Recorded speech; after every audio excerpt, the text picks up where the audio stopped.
I'm on the right track, baby. I was born to survive. I'm on the right track, baby. I was born this way. Baby, I was born this way. I never thought you get that far. I'm on the right track, baby. I was born to survive.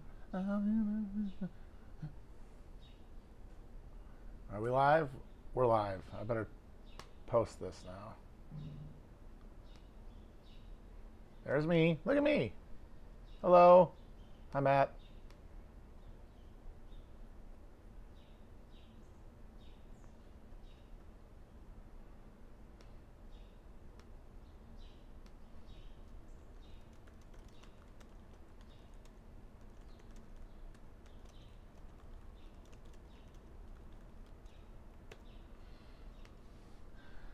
Hello.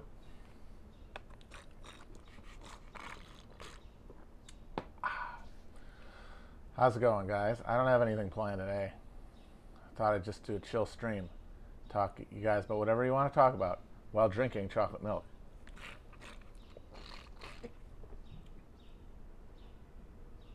Don't tell me there's no sound. Tell me I have sound, right?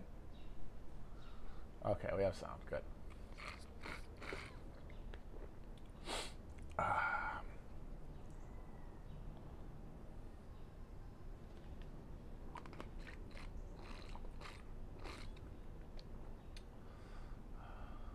Oh, they hear the milk. That's good. It looks like they've had unemployment expire. That's pretty crazy. I mean, the thing is, the reason I just assume that that's going to be corrected at some point is just because I don't see the percentage in continuing to do it from the perspective of people in power. Forgetting the political parties, the actual power holders. So, unless this is the end and they're like getting ready to, I don't know, just put people in FEMA camps, I don't really get the percentage. But I don't know. Somebody said I was being smug about it, and if I was, I apologize. I understand people's livelihoods are at stake here, and they're terrified. And they have every reason to be worried about this shit. And I'm sorry if I appeared to not really have enough empathy for that position, because obviously it's horrible.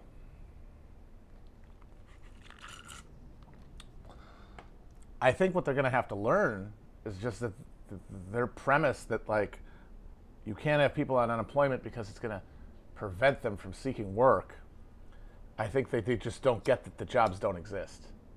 I think that they are trapped in a illusion about how bad things are and how badly how badly the economy has been structurally undermined by this, that they think that there is still. Are they that disconnected and ignorant? Yeah. I mean, I was talking about this. We have the most unconnected ruling class since before democracy, which is pretty impressive when you consider that this is supposed to be the archetypal democratic state, or at least we like to think it is. They're absolutely unaware. It's pretty horrifying. So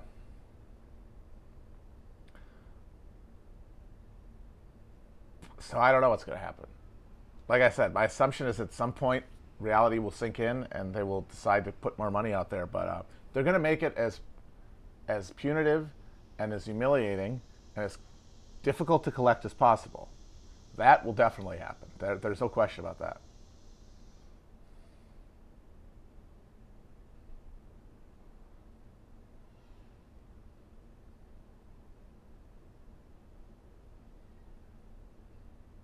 Somebody wants me to talk about quantum mechanics, and I really don't know anything about it. I don't know anything about hard sciences, so I don't want to turn into Joe Rogan. Suffice to say that I don't know. Yeah, no, I want to steer clear of that. Thank you for the question, but I don't want to. More than anything, I don't want to just lose myself in trying to like guess around things that I frankly don't have enough of a grounding in. I'm not a math guy or a science guy. I'm not Bill Nye the science guy.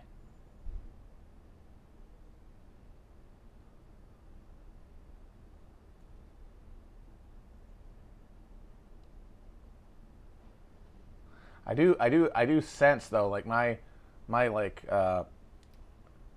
more instinctive than informed sense is that there's a lot of shit going on down there, if you know what I mean. In that quantum realm where most interestingly, the idea that causation breaks down at a quantum level is really interesting, and I think it has some very significant implications that, once again, I don't want to get into right now, because I'm trying to not alienate people or myself by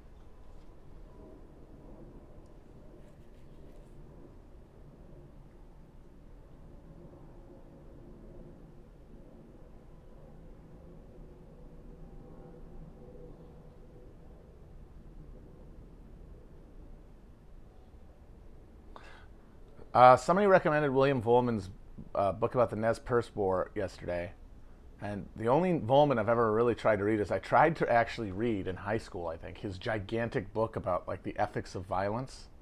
I think I only got halfway through. Rising Up, Rising Down.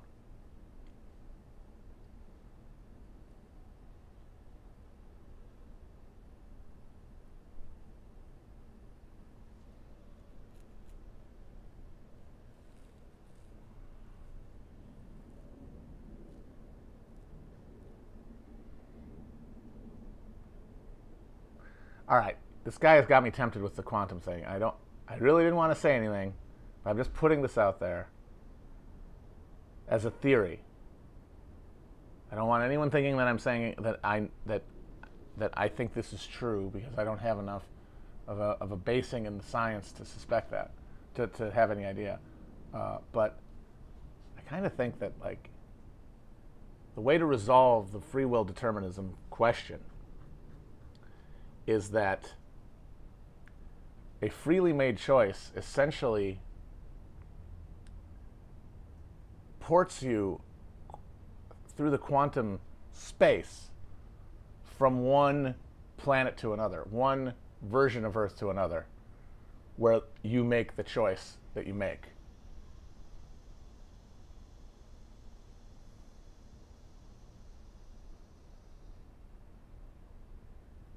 I am not on weed right now, actually. That's one of the reasons I'm being more hesitant, is because when I'm not chiefing that lound, it gives me more resonance to go off.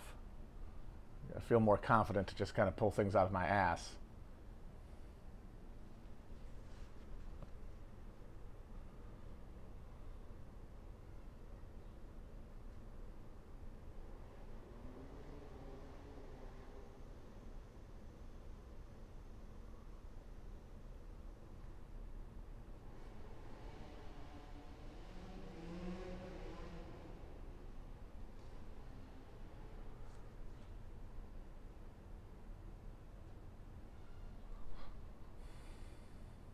I did watch the last season of Rick and Morty. It was fine. Rick and Morty is now just a comforting, fun program for all to watch. I feel like the fever has broken around Rick and Morty, the cultural fever, and now you can just watch it and have fun.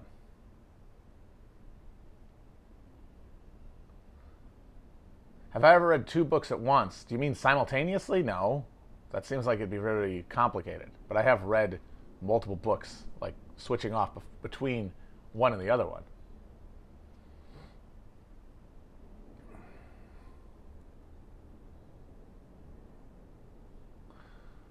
Spanish Civil War. I've teased the Spanish Civil War in Inebriated Past before, and now I kind of want to do it just to get everybody mad at me.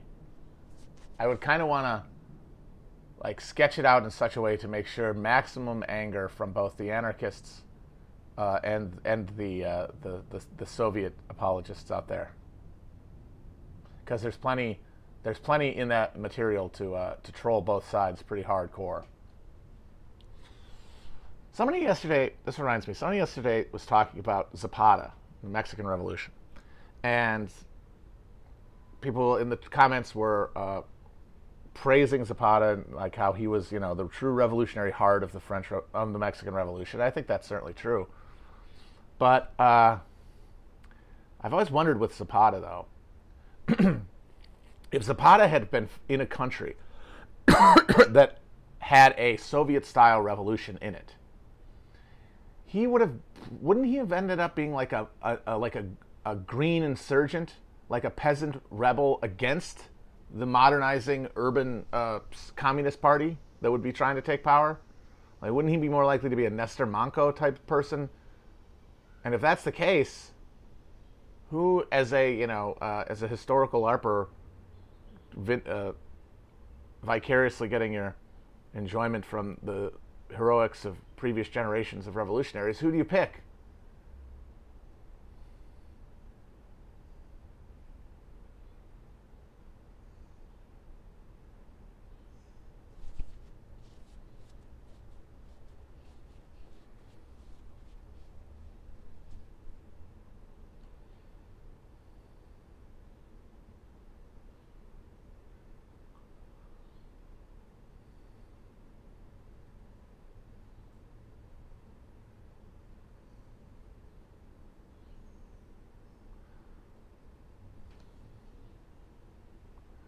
So many people are talking about Pol Pot. I mean, I think I don't understand why isn't Pol Pot canceled, if not for the killing fields, for taking CIA support after the Vietnamese kicked him out of power.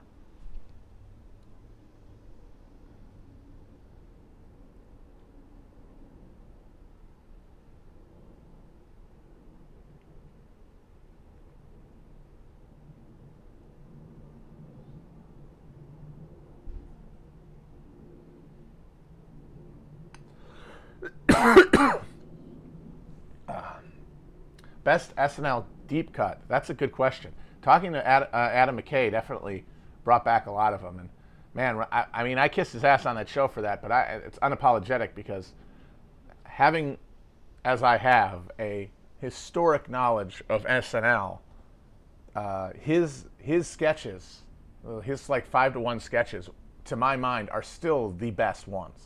They're like, if I'm listing my favorite SNL sketches, almost all of them are going to be McKay's. High C and Turkey, and Orange Julius, of course, but Old Glory Robot Insurance, for God's sake. I don't know how deep of a cut it is, but I think Mr. Belvedere Fan Club might be my favorite SNL sketch of all time. To tear the flesh, to wear the flesh, to be born into new worlds where his flesh becomes my key. That's good stuff.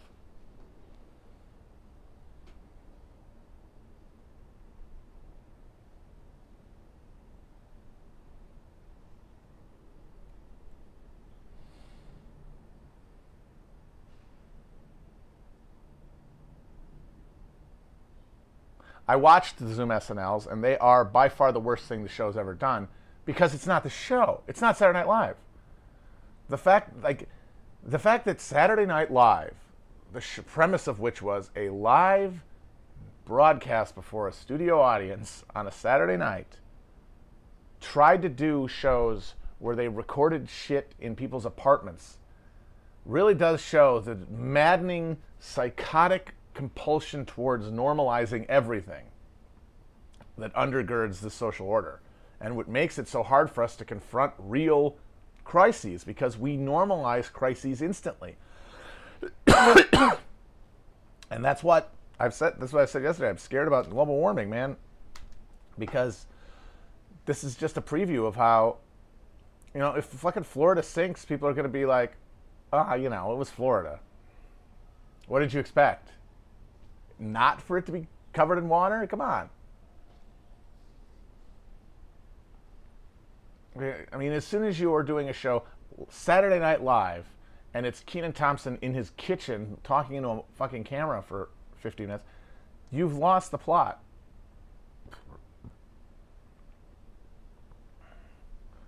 Like, obviously they had the show must go on mindset, but that's not the show.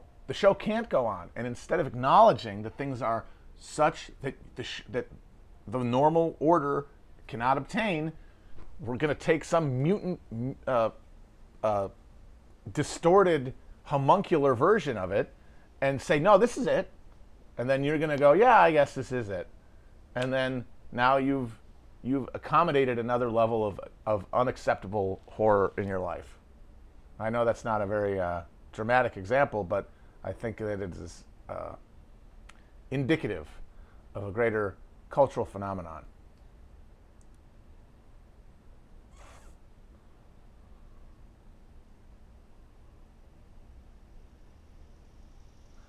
Yeah, I'm talking into a camera, but I'm not Saturday Night Live.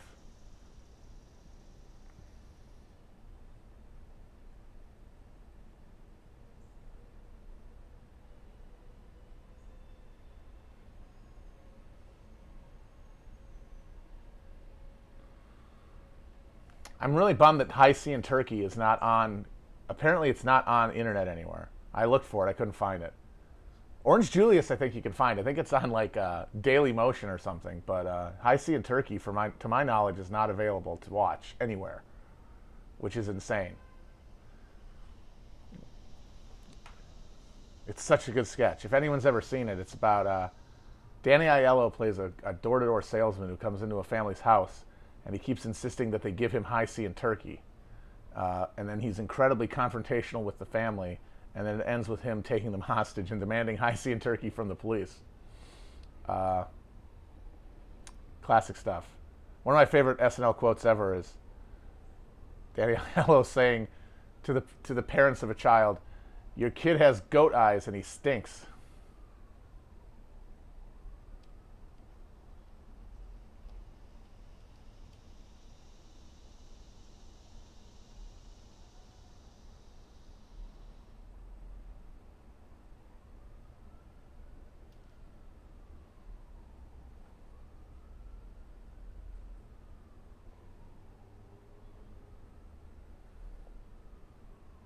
SNL mostly only puts recent sketches on YouTube, and I think that's because at some level they understand that if you put them next to even sketches from the mid-90s, you would notice the decline in quality. And I know that that seems like, oh yeah, grumpy stuff, and I am generally resistant to that idea that like Saturday Night Live, oh, this is terrible.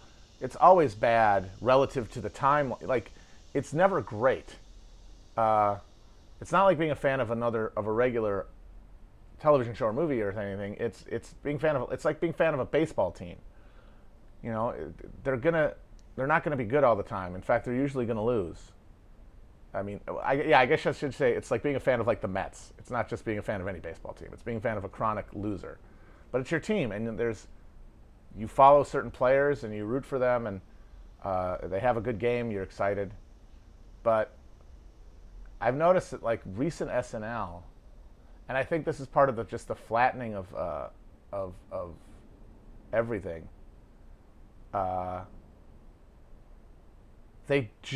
Every sketch is just a premise. It's like, hey, what if this happened? And then it just does that thing over and over again, and that's kind of boring. There should be some sort of if you have an absurd premise, the comedy you wring out of it is by escalating the premise and introducing new levels to the premise that shift things and are surprising, because comedy is the point, surprise is the point of comedy. Whereas now SNL sketches are almost entirely setting up a wacky premise and then just doing it without any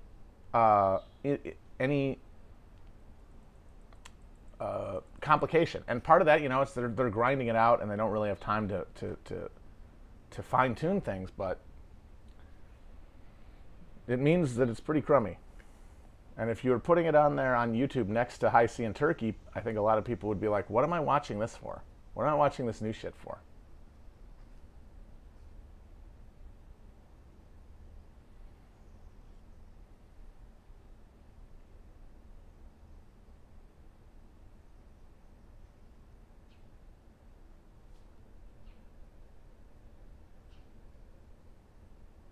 And the other thing they do on SNL, which I think is really, really insidious, is that uh,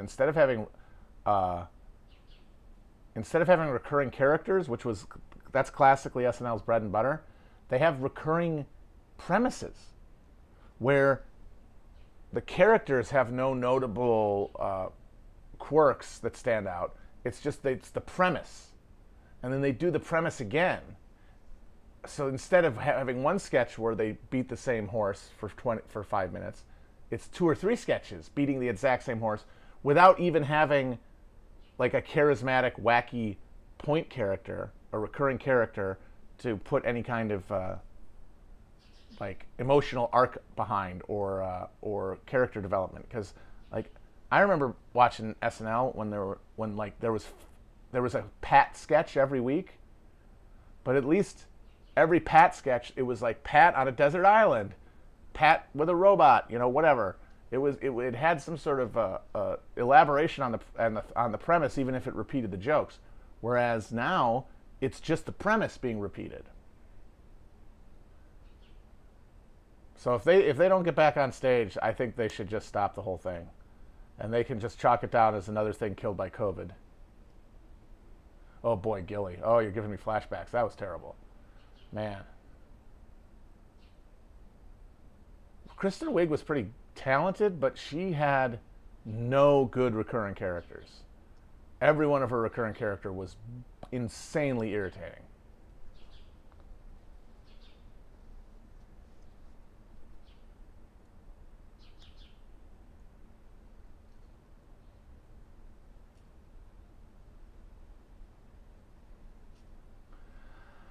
I don't watch them all. So many people ask me like, well, "How do you watch every SNL?" I don't watch them live every time, but they're on like they're like on the next day on Hulu or something.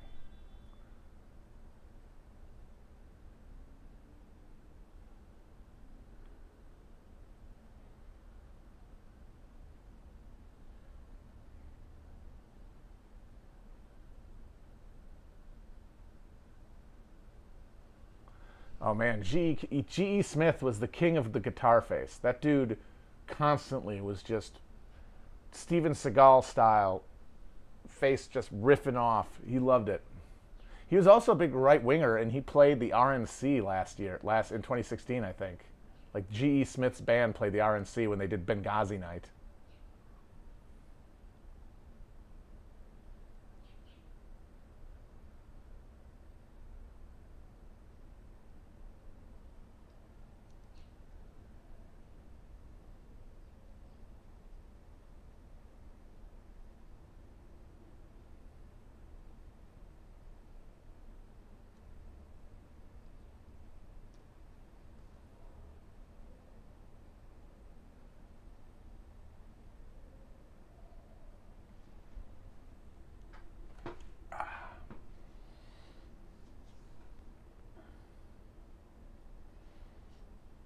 Oh God, I'm not talking anymore about a honk pill. I'm not talking about the honk pill. I will say this: last night I was explaining the honk pill to someone, and they were having a very fun time because they had no idea what it was, and they were just dying laughing at the prospect of this thing. And I actually read the honk pill thread, and reading it out loud, you really get what the internet does to people's brains, because no matter how eye-rolling or absurd most things you see on the internet are, in that context, they're sort of given I don't know, like a surface plausibility or something, because they're embedded. It's embedded. But if you read it out loud to someone else, as though you're just like saying something to someone, you can really just be like, oh dear. This internet is just like this website is just churning people into paranoid maniacs, and they're walking around with this stuff in their head thinking it's real, and you're like, oh my God, that's yikes. It's a yikes, fam. That's what it is. I kind of want to find it and read it again, read it on here, kind of, because reading it out loud was so funny.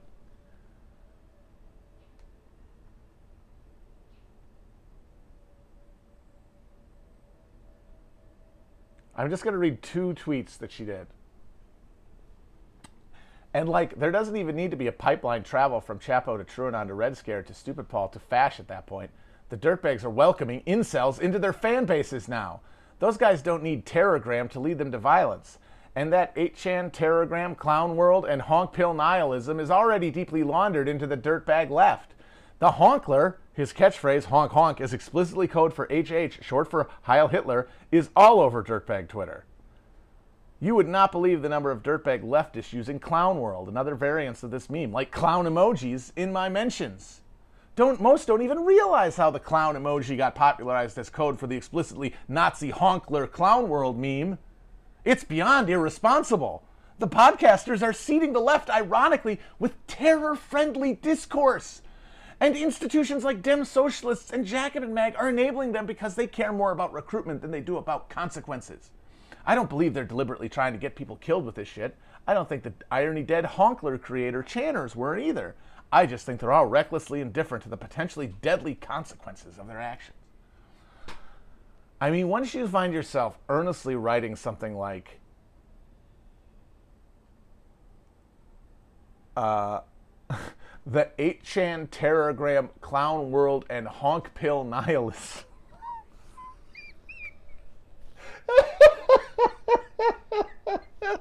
And not only are you talking about these things like they have meaning, you're talking about them explicitly like they are life and death concerns. Like the honklers, if they're going to listen to the podcast and then they're going to kill everybody. The honkler, Terrorgram, Clown World, Honk Pill people.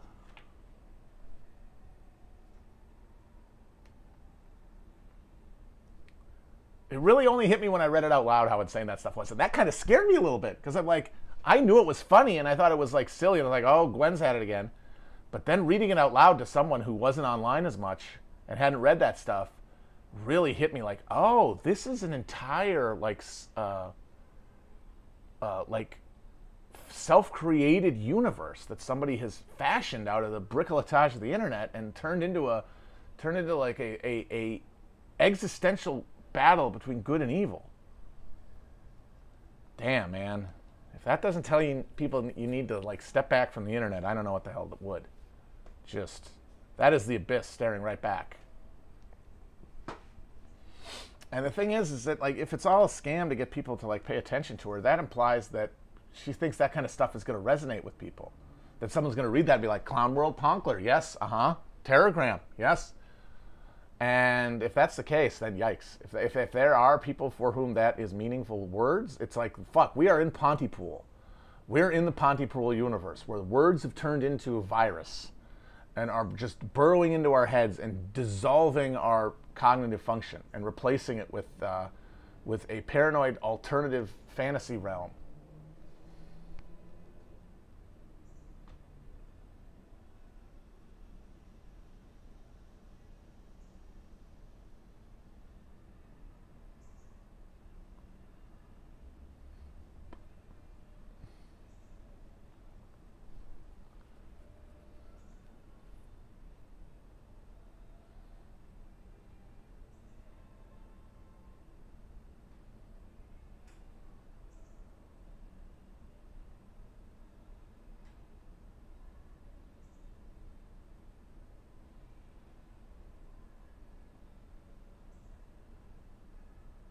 I bet the NFL will I think the NFL will return because they've got the most united owners. They've got the most cowed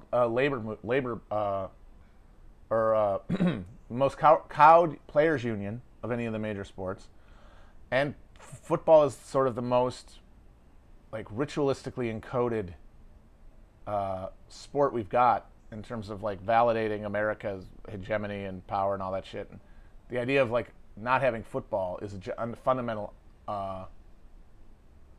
undermining of the American project, and I don't think that they would allow it to happen. It's because the people who need football, the people who want football back at all levels, including the ownership, are the people least likely to accept that anything has really changed.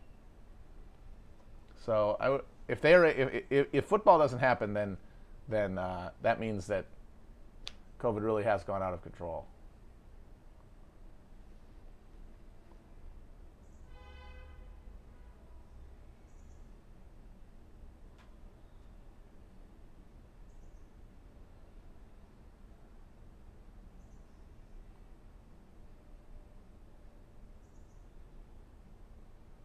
When am I going to push back on my celebrity guests? Probably not. Why would I invite somebody on your show? I don't know. I'm not a fan of that. I don't see the point of it. I mean, I don't want to like countersign something I think is like wildly wrong, but at the same time, I'm not going to like try to like body check somebody who I otherwise respect because they're older and like their political imagination is different than mine. It seems like that just seems churlish. I think it's just that instinct of wanting to own everybody that people get from online, and it's, you know, I get it for being the show because like we own people, but we generally don't own our guests. Like they're on the show, you know. We're trying to make it a vibe. The show's trying to be a vibe. So people who want like, and the funny thing is, the few times we've ever had conflict with a guest, people freak out. I remember when we had David Cross on, and he got into like a 5-minute argument with Felix about Louis Farrakhan. And back when the subreddit still existed, there was a gigantic freak out. It was like, so we didn't have fun. Like, I certainly didn't enjoy that argument when it happened, and it didn't seem like people enjoyed it listening to it. They all like breathing into paper bags. Like, that's the example of that happening, and it wasn't fun for listeners or us, so why would we want to do that?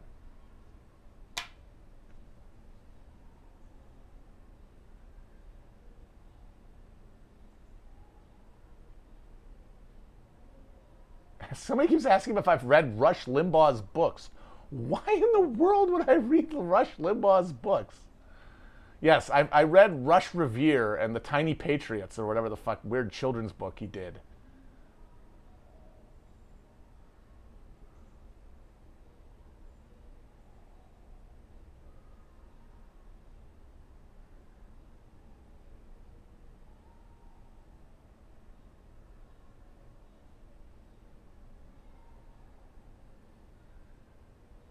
Actually, we did edit that.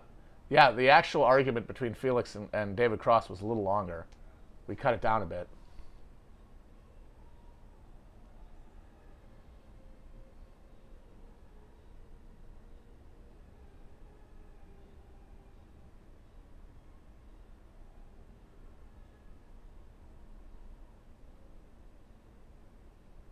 Ooh, there's a big long one.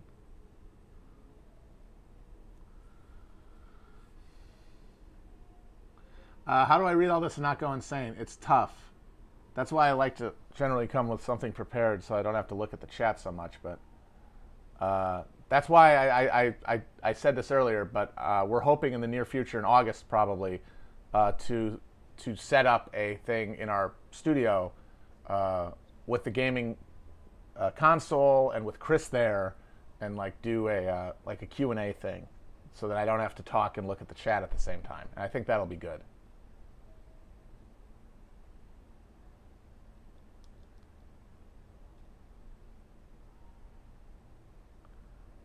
I gotta say, somebody asked about the Eamon Bundy thing.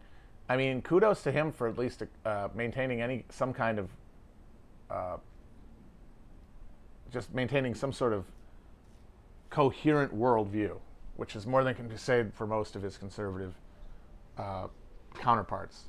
Well, actually, no, I shouldn't say that. They have a conservative worldview. They have a coherent worldview too. It's just that there are parts of it that they don't acknowledge. Like, they think they don't like authoritarianism, but they just don't like the idea of having it used on them. They in fact depend on the idea. They depend on authoritarianism, and in fact fetishize authoritarianism against the people that they consider the enemy, the Schmittian other, and give Bundy credit for at least not subscribing to that.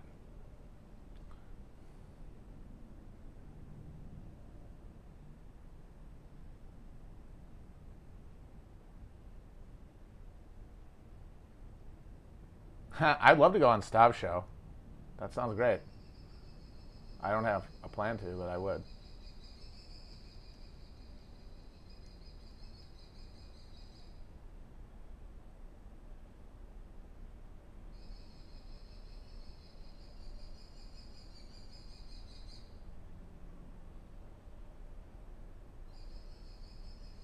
I went on Hassan's show. I went on Hassan with Brace and Liz.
Yeah, sorry about this. I usually don't do it this way, but I'm out of ideas right now. I'm feeling like a spent force, but I just wanted to say hi for a bit.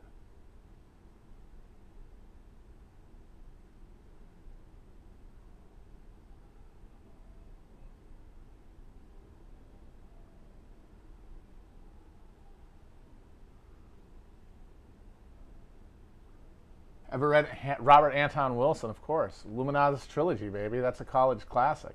I highly doubt it holds up, but I really enjoyed it at the time. I own a copy. I haven't cracked it in a decade. I carry it around. I move it around, but I guess I just like having it around. But yeah, no, that was another formative book.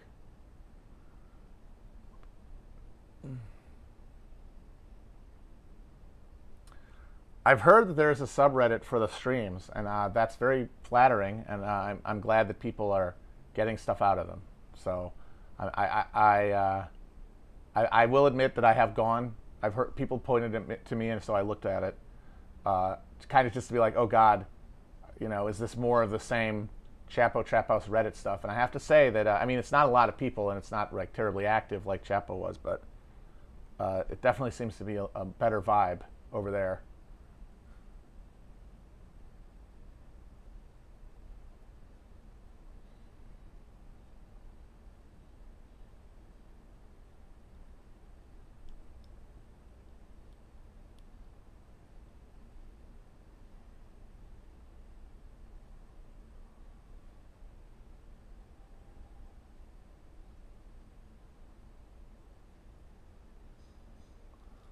How do I stop it from becoming nihilistic?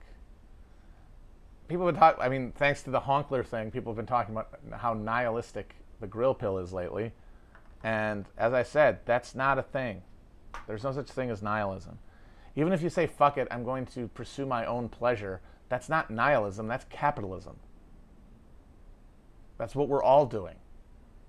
Like, you can call it nihilistic in like a long term because it leads to social and ecological collapse and is predicated on horrific exploitation. But you sure as hell can't say that it's not some sort of a value system. It is. It's just you've enthroned hedonism. You've enthroned... And I think the way to push back on that, and the way that it has to be pushed back on, is to point out that our desires are not our own.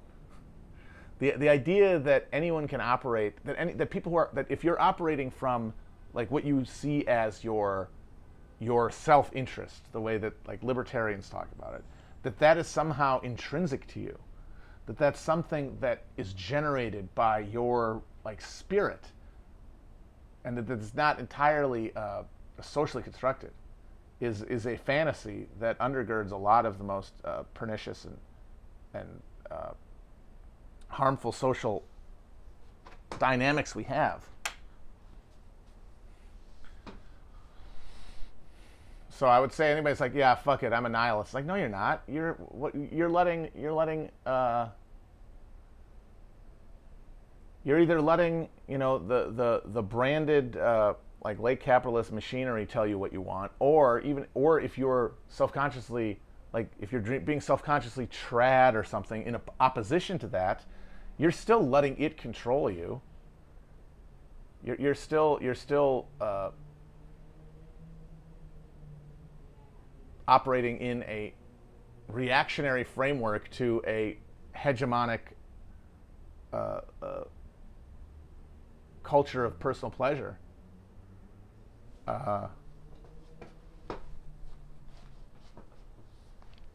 What needs to be done is I think what people need to do more than anything is interrogate their desires, interrogate what it is they think they want, why they want it, and I think you'll find that a lot of the stuff that feels like it's at the center of your being is really compensatory. It's compensating. It's cope, as kids say today. And that real value comes from a rewarding social engagement. And I think that's what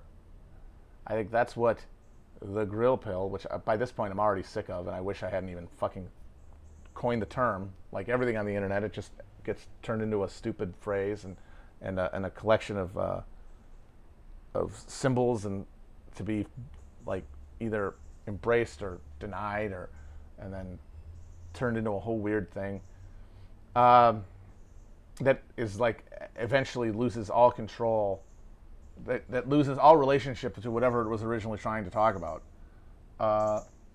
It's just like the logging off is the first step of a process that hopefully reintegrates you into a social value system that replaces that libidinal, personal indulgence urge.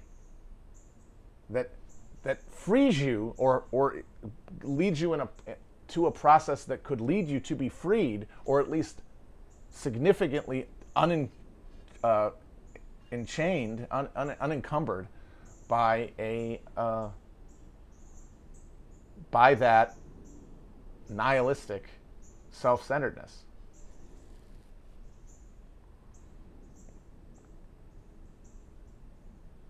Because the only way that you can really like defeat ego orientation and self-indulgence as your driver is by having something else that has value to it.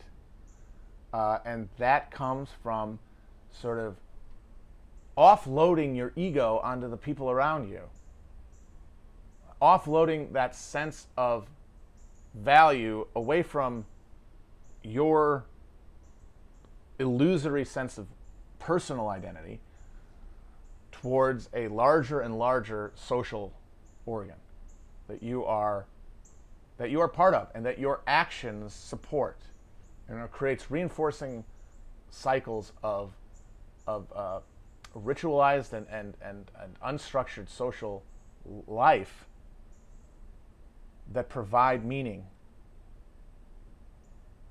intrinsically. Like the meaning arises from the interaction.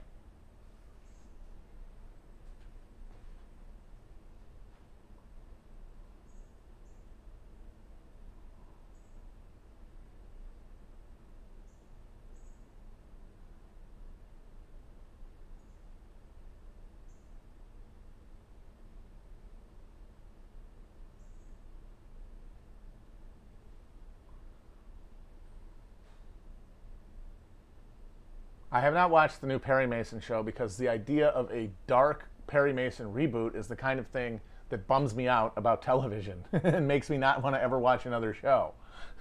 I know people have said it's good, but I don't think it's going to happen. How many fucking shows are there? And one of them, how many shows are going to be, especially on like one of the few formats that has any kind of remaining patina of prestige around it, HBO? How many? There's only a few on air at a given time, and one of them's got to be dark Perry Mason? When was the last time anybody even thought of Perry fucking Mason? I know it's good. I know it's good. Somebody pointed this out to me the other day, and it's 100% true, that I still think, and it's because I'm it's because I'm an Oregon Trail kid. You know, HBO was a big deal when it came out, or after it came out. And for a long time, you know, like that whole thing of it's not TV, that was some real shit because you could see nudity and there were swears. And it was mind-blowing. If you could ever get access to HBO, like a neighbor's house or something, or a friend's house, you really felt like, oh my God, I'm really experiencing something. And one of the big reasons was this. I bet most of you will have no idea what this is and will not recognize this sound. But this was the thing that this is the sound. This was the thing they play before every movie on HBO, or the big night movie. And it was a camera going through a model of a city,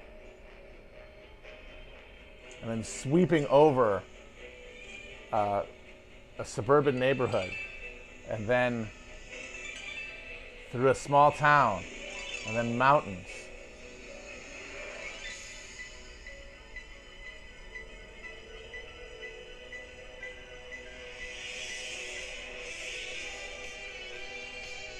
There it is.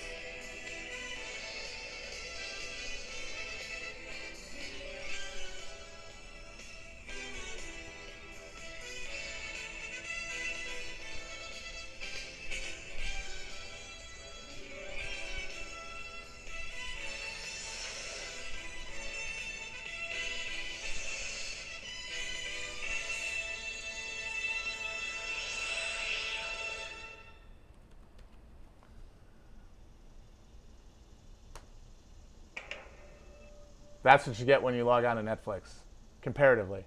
You go on that's what you get. That's it. Go on Netflix. That's it. Shameful. Where's the pageantry? I guess that's what I want. I want pageantry, damn it. And I don't think that that's just being a grumpy old man. I think there's something to that. There's something just slowing things down, you know? Making you wait for something. It makes you have to think about what it is you're looking for. And then it makes, when you finally get it, it makes it feel more meaningful. But yes, I know 90% of the shit I say on here is just okay boomer. But I get it. I'm fine. I'm a boomer, whatever.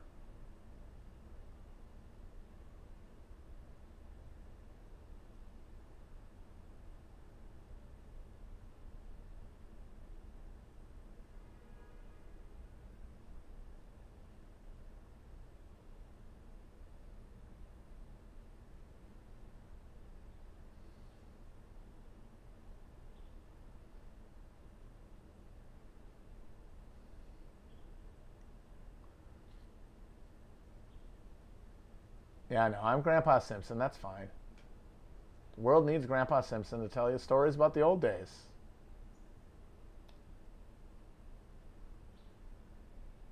I think we did steal cable at one point, if I remember correctly. I remember some shady shit happening with like a big black box. Yeah, we had cable at one point, but I think we also stole it at one point too. It was really easy back then.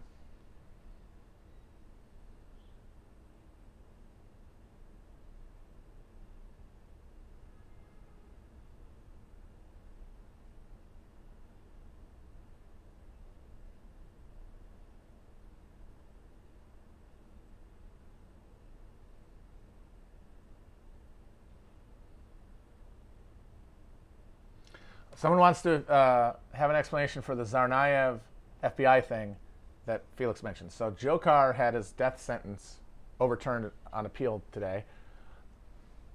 And Felix pointed out that we'll probably never find out the truth about the Boston bombing, which most likely at some point involved the fact that that Tamerlane, the older brother who died during the shootout, got run over by his brother, was in all likelihood some sort of CIA asset, either a informant or someone who was like being run in some way or another by the agency.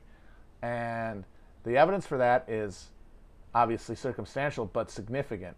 One of the main pieces of evidence is that a year before the Boston bombing, 3 people were found dead, including Dzhokhar's best friend, in a gym where he had worked out, covered in like drugs. The local police, their investigation was almost immediately taken over by the FBI, who, according to their own statements, never interviewed Tamerlane, even though he was the best friend of one of the victims. And no one was ever charged for a triple murder that the FBI was supposed to investigate for a year. And then, of course, there's the fact that there's a bunch of weird shit with Tamerlane and the timeline. There's the fact that he went to Dagestan, went to the Caucasus, and met with like jihad leaders, and the FSB actually informed the U.S. government and said, hey, this guy's been in areas with terrorist activity, meeting with people that are suspicious, and it was never followed up upon officially. Also, you have the fact that the FBI does not even claim that the Tsarnaevs made the bombs. They stipulate that someone else made the bombs, but they have never said who it is. And there's never been anyone charged with having built the bombs. And then there's the fact that a Tsarnaev associate was being interrogated by the FBI in Florida, and out of nowhere grabbed a broom or something, according to the agent who then shot him in the back.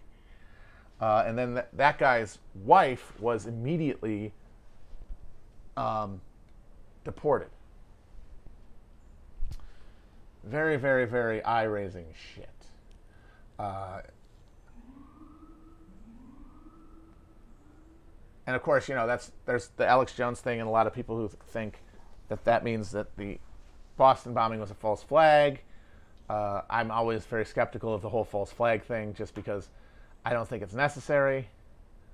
But the FBI does. One thing we know the FBI does is set up people for fake entrapment terror attacks so that they can pad their stats. Basically, every domestic terrorism plot that's been thwarted by the FBI since 9/11 has been a case of pretty blatant entrapment. There's almost no instances of the FBI, like the way you would imagine it in a movie, finding out about some cell and then catching them before they can buy a bomb or something. It's almost always some sleazebag the FBI pays going to find unstable people and say, hey, wouldn't it be cool to do terrorism? Until they say yes, and then they bust them. The most infamous example is of some Miami Haitians who got entrapped into trying to buy a missile to blow up the Sears Tower. And all of it was orchestrated by an FBI informant. None of it would have come it wouldn't have ever come to anything, because it wasn't anything without the FBI explicitly building it up. And that's true of almost every terror prosecution since 9/11, which means it's pretty easy to imagine Tamerlane being one of those guys. They got on the line, and then at some point he got off the line, and then they had to cover that up. I don't know that's what happened, but that to me seems like it's the most likely scenario. It sure as shit wasn't anything like in fucking Patriots Day, the absolute propaganda. What is the point of the stat padding? It's so that the FBI can appear to be doing something. We reoriented our entire domestic security around stopping terrorism after 9/11. And there was no terrorism to stop. And if there's no terrorism to stop, then why are we doing what we're doing? But if there's some guys going to blow up the Sears Tower, and there's some guys who are going to attack Fort Dix or something, then there's a reason that we have to be fighting this war.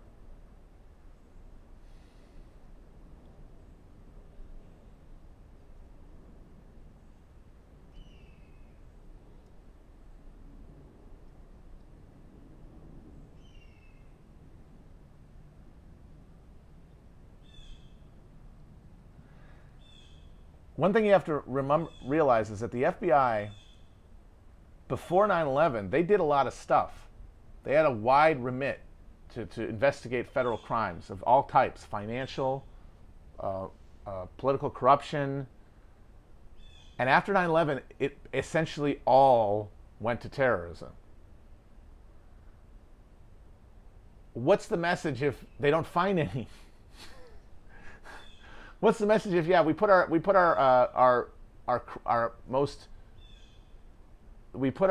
biggest and most effective federal police investigative agency on the case of terrorism, and it's like, nobody's doing anything. What the fuck are we doing in Iraq? What are we doing in Afghanistan? Why are we droning people? Come on.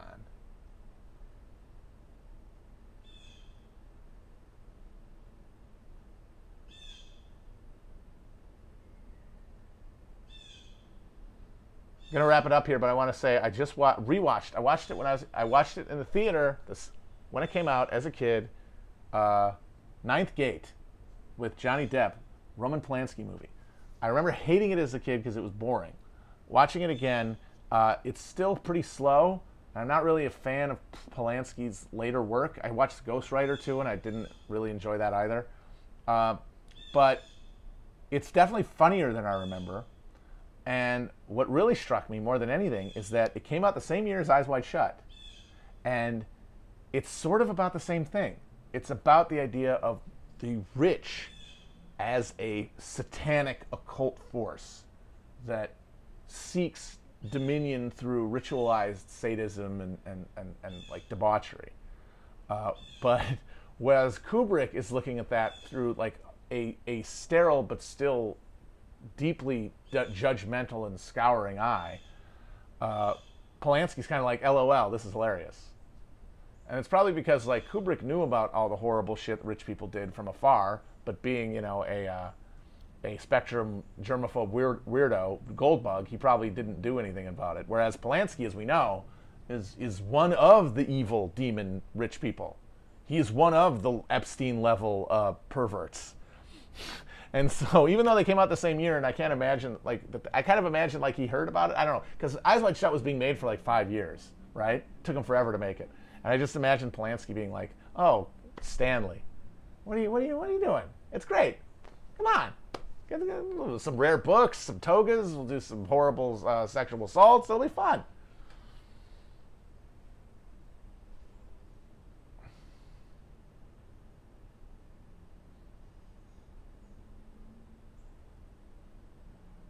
Deadwood was the best HBO show. Someone wants a word on Deadwood. Best HBO show.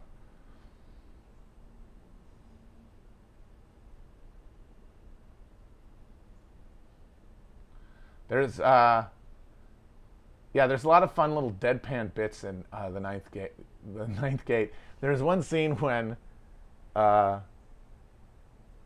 Depp is poring over this satanic tome to find these engravings made by Satan, and he's there. He's in the office of this rich French scholar woman in a wheelchair whose book he's borrowing, and he gets knocked out. And when he wakes up, she's strangled in her wheelchair, and it's like on, and he turns it around, and she just shoots out of the room through the doors, and the doors fly open, and the other room is on fire, and it's a very good, very funny deadpan moment. I gave it like an extra half star for that. It's certainly no Eyes Wide Shut, and it's certainly creepier than that because you know who made it. You know, it's like sort of the, it's the cabal. It's like a cabal being self-aware, and just like, yeah, this is what we do. It's kind of fun. Oh, you really? This is freaking you out, is it? Okay, Square.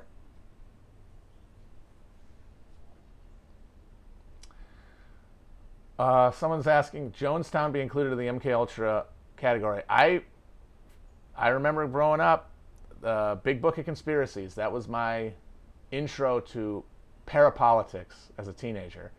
And that's where I first encountered the theory of Jonestown as an giant MK Ultra experiment.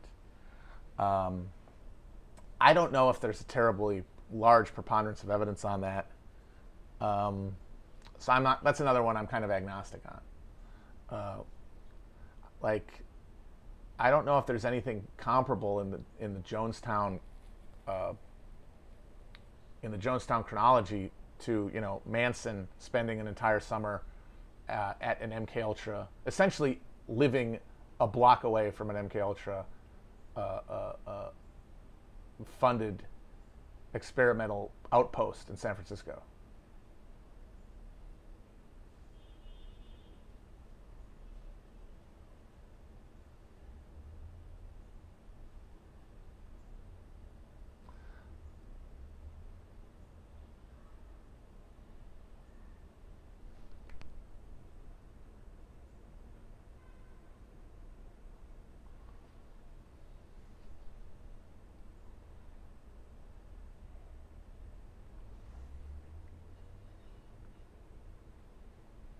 The weird eye-raising thing about Jonestown related to politics is how deeply connected Jones was to the San Francisco Democratic Party and in the Moscone machine. But to me, there seems to be a relatively banal explanation to that, which was that Jim Jones was capable of, on a moment's notice, getting hundreds of people to volunteer for any campaign that he decided he would to support. Like, he was an instant campaign staff and like canvassing teams for any issue or any candidate who wanted him. And that kind of manpower is very, very hard to come by, especially in local politics. And so he leveraged it. They made him like they put him on the I think like the Civil Rights Enforcement Council in San Francisco, and in the Housing Authority, like the Planning Committee or the Housing Committee. And then as they were getting ready to go to Guyana is when Feinstein really tried to like get hooked up with him to try to get some help from him for her campaign. Then he split off to Guyana.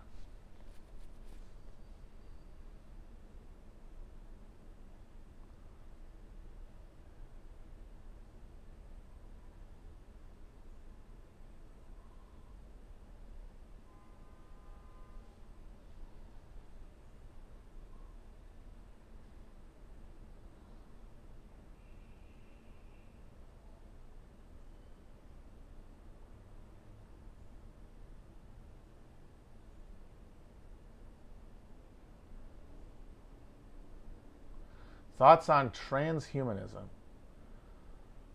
I always assumed that all that shit, all the singularity, transhumanist, AI stuff, I put that all in one basket, and it just seems to me to be a big old pile of cope. It just seems like people wanting a way out. It feels like technological. It's like a techno Milleritism, you know? It's techno millenary apocalyptic fantasy. A way out. Yeah, a techno religion. And what is most pernicious about it is it's generated by an inability to reconcile with finitude, with the idea that your life ends. The idea that you are part of something, and that your specific part of it has to have a fixed beginning and end, as all things must, and that only the monstrous inequality that this system creates could give anybody for a minute the fantasy that they could conquer that. And I think the Ninth Gate is actually it's got a funny scene with that, with where Frank Langella thinks that he has basically become like Satan's like vice president or something, and he gets to live forever as a lord of hell. And to prove it, he dumps gasoline all over himself, and then starts burning, and he's all happy for a second because he can't feel it, and then all of a sudden he's like, oh no, oh shit, and then he just starts burning, literally burning in hell. And that's what all these guys are going to end up. All these fucking transhumanists, deluded, wild wackos. Even if any of this stuff was real, if it wasn't just fantasy, in my opinion, it's like the fucking mercury tonics that ancient Chinese emperor who thought he was going to be immortal drank. It's the same thing.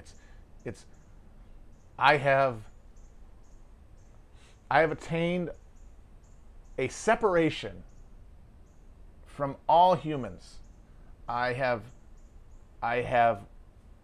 worshipped my own ego and my own consciousness as the end all be all of the universe. I have assimilated full solipsism with the help of the financial and economic resources that I find at my disposal.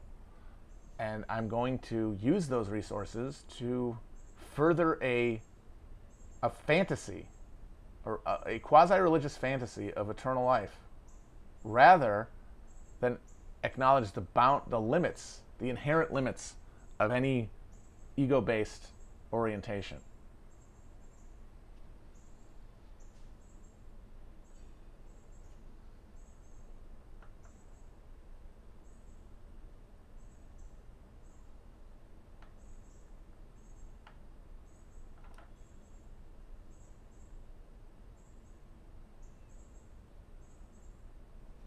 All right, guys, I'm sorry this one wasn't too good. I don't feel like I was terribly good. I'll get some stuff for next one. I'll take a couple days off, I think. But good to talk. See you guys soon.